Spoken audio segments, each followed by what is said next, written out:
Hey guys, MoPower here again. Going to be doing a Unlikely Allies on Insane for those of you looking to farm a monk weapon, and it's a very easy map to do. Let's see here, Unlikely Allies, Insane, and here we go. Pretty much you have an option of how you want to do this. Once you drop your monk auras, you can switch to any sort of DPS character that you feel like, or I should say tower build. You could run around and DPS them all, but it would kind of be a pain. So pretty much what you want to do at the top of these stairs here, after they come out of their spawn, you want to do an electric and a snare. Very simple.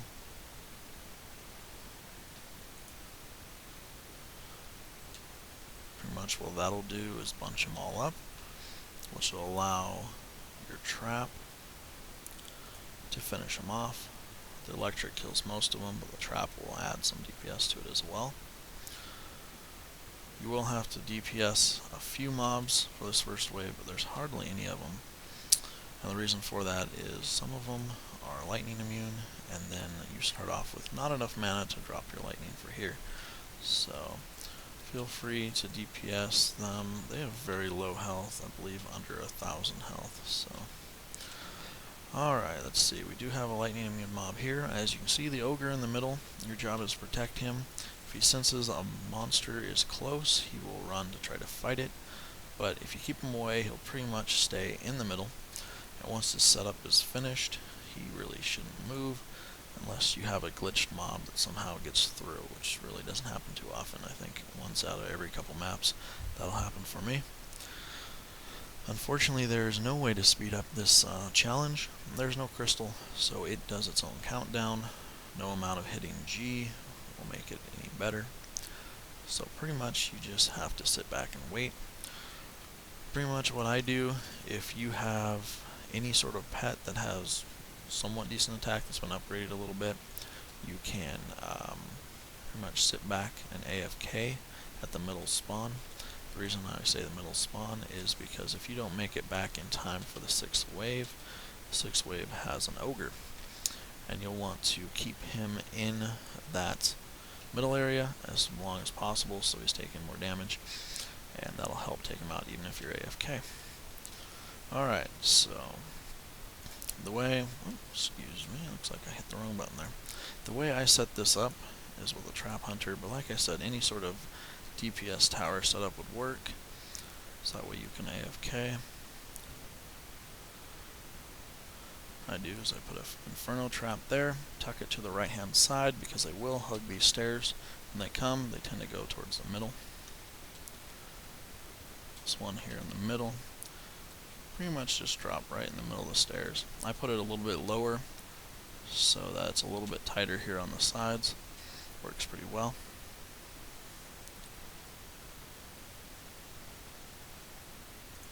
And this one you want to tuck a little bit more to the left, because they will come in this way, head towards the middle again. So that's pretty much it for this build.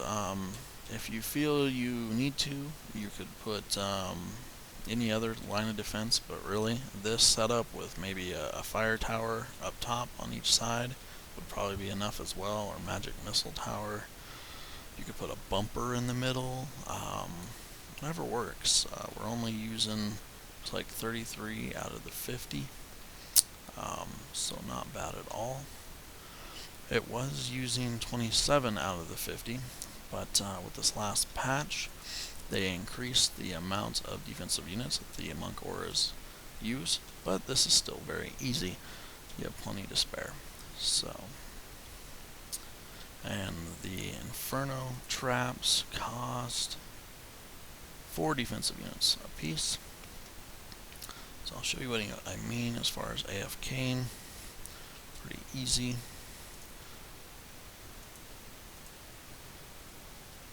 You can either stand up here and let your pet do the work, but they really will not get through that. The only reason I have AFK right about here is if I don't alt tab in time to get back into the game for the Ogre on the 6th or 7th wave, they will stand right here and just that trap will keep burning on them. So I've never died while being AFK, but I've always gotten back for the 7th wave, which is a dual Ogre spawn. The 6th wave only has one at the very end. But these Ogres on here, even though it is insane, they're not too tough. So, as long as you have some sort of DPS to get their attention, even if it takes you a little while, you know, they start walking up this way, you just keep shooting them, they'll come back, drag them right through the traps again, they'll die pretty quickly. So, the reason I'm doing this video, I don't remember if I said it here at the beginning, but it's just for a 720, a little bit better resolution. The old default when I was recording before, excuse me, was set pretty low, so I'm trying to do a little bit higher res. Hopefully people can see it a little better. Being that it is a pretty cartoony game, I don't see the need to do 1080. Really, I think 720 would just be fine. And I'll try to do my other ones as well. If you're into leveling and farming, my Glitterhelm walkthrough works very well. And with the new changes to the loot and whatnot, you're actually making more than 400 to 600k per run. So it makes it very lucrative for farming and power leveling as well.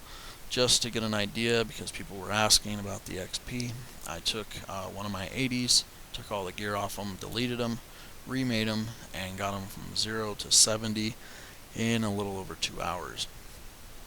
That was a total of 5 runs. I kept track of it, and it was pretty easy. I pretty much did it while I was watching a movie, so it wasn't too tough. The setup's really good. You don't have to run around and DPS any of the ogres. It's on Glitterhelm hard. The nice thing about the setup is with the auras at each point, the mobs don't really have too much time to beat on stuff. The worst case scenario is you will get a dual red ogre spawn on the 9th or 10th wave, but it will hold up to that as well. But feel free to run around and DPS them if you want. Same with this map, you could go around and shoot them, but there's really no need. That's why I like that map and setup, because I leveled, like I said, a level 0, popped him in very first wave, he went 0 to 17, and I think by the end of that run he was in his 30s. And that was all without buying the XP bonus. If you wanted to level even quicker, you probably could get it done in 3 or 4 runs. Start buying the XP bonuses in between maps, and that'll give you some more XP. I also have an insane the Alchemy Lab map. A lot of people do that for the class-specific weapons. I have a very easy layout for that. Let's see, what other ones do I have? I also have an insane ramparts layout. Before I started doing Glitterhelm, at lower levels I was farming hard ramps and then insane ramparts. Very good map for getting XP and loot as well, but Glitterhelm is just a bit better. It does take longer to set up, but it's worth it for the amount of XP and money you make. I think I was making around 200k a run on hard ramparts, and like I said, on Glitterhelm it was 400 to 600k, and now it's even higher. I don't have an actual number off the top of my head since the newest patch, but I know during 7.10 I was making about $1 mil or $1.5 mil a run. Highest I got was 2, but the loot that was dropping there was a lot higher level and they nerfed that. But I know it's at least probably 500 to 600k right now, if not more, and they're still tweaking the loot. So alright, so this is wave 6. Like I said, there's no way to speed it up, but there is a ogre this time. Pretty easy. He is a red ogre, but not too bad. So you could have fun with this map, you know, if you wanted to. Each one of these you could put, you know, maybe a crisscross of towers, or put some towers up there. You could bring this all in and lay your traps at the other choke points, but I'd rather cover 3 spots than, let's see, there'd be 4. And this just works better. The faster they die right out of coming to the spawn, the less you have to worry about. The only thing I wish is there was a way to speed up the waves by pressing G in between, or not having this gap. I'm not sure what the deal is with the game and having gaps in the spawns. In my opinion, if everything's dead, it should start spawning the rest of the stuff. I think this game is a little bit too much of a time sink for some of the insane stuff, especially pure strategy and survival. Not really sure what the developers were thinking about when they did, they implemented a mode where you'd have to spend like 10 hours to get up to the high stuff. It's just, without a save feature, that doesn't make a whole lot of sense, but hopefully they're changing that, and I know they're coming out with some new classes here soon. Well, I should say gender swaps of the same classes. So that'll be pretty cool, and some new maps as well. Here's the Ogre. He's got about 347,000 health, but he's not even in the trap. If he was in the trap, he'd be taking more damage, but this guy has a lot of damage. He has one of the loots that dropped in 7.10 before they nerfed it. This was actually in one of the taverns. A 50 upgrade weapon to start off, about 120 fire damage. If they hadn't implemented that elemental nerf, this weapon probably would have been over 16,000 damage, if I remember right. 16 to 18,000, somewhere around there.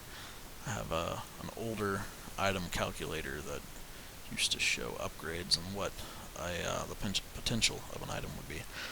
But they changed it. But I got a little bit pissed off when they nerfed one of the weapons I had that was at 9,600 damage. And so when I saw this one, I was like, okay. So I dumped about 8 mil, I think, into it. So I had the same damage I had before, just about 400 or 500 damage more than what I had previously. But I don't really prefer squires as DPS because they're melee, and on a lot of maps, having to run up to stuff is just kind of lame. He does have higher damage than any of my classes, but the melee disadvantage I don't think is worth it. Though he can take out the dragon on Insane Summit in about 10 to 15 seconds. Problem is the boss flies off after about 4 seconds of whacking on him, so you have to chase him around a little bit, but not too bad. But I prefer a hunter, a squire, or a monk pretty much. Well, not so much the monk right now. If they could change it to where you didn't have to press the button each time, that gets kind of old. With the apprentice, you have the charge shot bonus, so clicking each time is a little bit more viable. With the monk, you just have to right click over and over and over. It gets old quick, but they're fun. And they have their own version of Blood Rage. It's a player boost that heals. What's nice about it is it affects players nearby. Works great if you have an Ogre spawn, you run over there when you're playing multiplayer. Any other characters that come over to help DPS the Ogres will get increased damage as well. And again, I'm just kind of rambling on because this is taking a while, and there's no way to speed it up. But feel free if you guys have any problems with maps, requests for tutorials, or help on anything, go ahead and leave me a comment, and I will see what I can do. This guy has a little bit more health, but you want to drop him, fairly quickly. On my DPS hunter, he got all the way up here before I got him out, but about 10-15 seconds after the first one, the second guy comes out. But what's nice about it is you don't have to worry about anything else because he will be the last guy you have to kill for the end of the map. And there's your reward, Ogre's childhood toy. Let's see what we got. Alright, a 22 upgrade. That's a bit off the max. The max is 27 upgrades and 27 tower stats. I've got one here with 27 tower stats, so 24 upgrades, and there's a 25-26. So I believe the one that my monk has is 27 upgrades. So anyway, guys, good luck farming. Thanks for watching.